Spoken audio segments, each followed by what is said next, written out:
Det er nogle gode leger. Det var sejt. Så finder vi lige hesten om lidt. Den skal hentes hjem. Jeg kan bære 6. Det er flot. Nej, det er du. Nej, jeg skal have 2 til. Ja. Pas på, at du ikke taber. Det er godt nok. Hedder I ikke et ældre sømand en stol?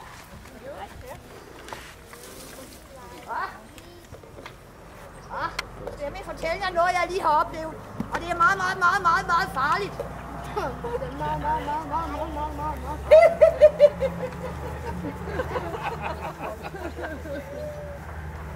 Den her er meget, meget farlig. Kender I sådan en?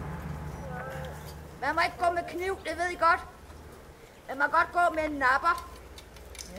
Ja, det gør vi ude på kaptajn Langstrømpes skib.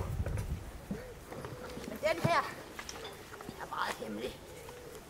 Det er min hemmelige taske, fordi jeg har stjålet noget her på øen. Den var gemt. Og nu har jeg fundet det. Guld. Også pirater kan godt lide guld. De samler på guld.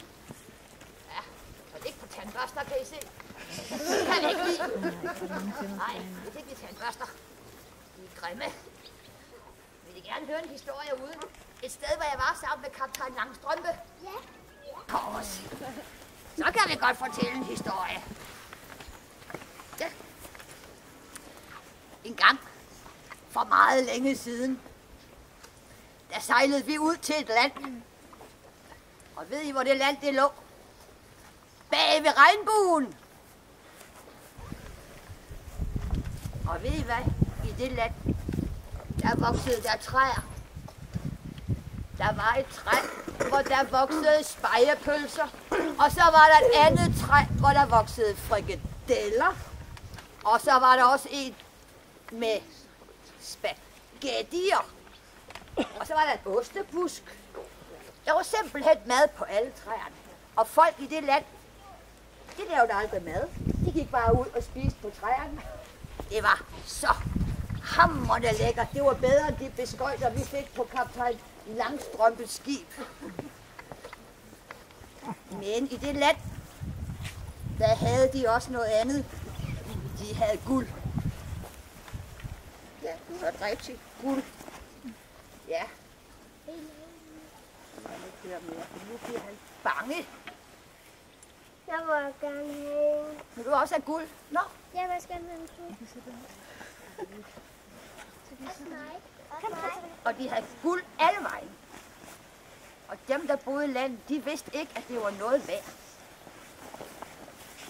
Så de legede bare med det og smed det rundt alle vejen. De havde ikke brug for det, fordi alt det hang på træerne, det de skulle bruge. Det var et rigtig godt sted at være.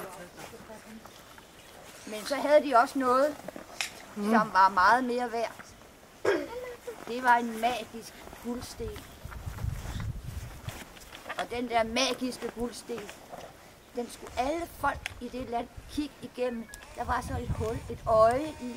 Og når man kiggede igennem det hul, så fik man et langt og lykkeligt liv.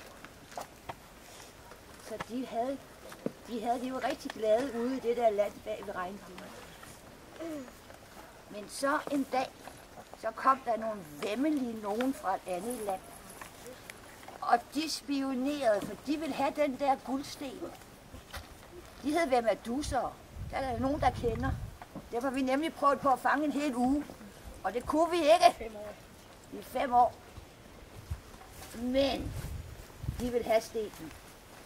Så folket om bag ved regnbuen, i landet bag ved regnbuen, de fandt ud af, at de skulle gemme den magiske sten. Og hvor skulle man gemme en magisk sten? På hvilken? Er der nogen, der sætter det?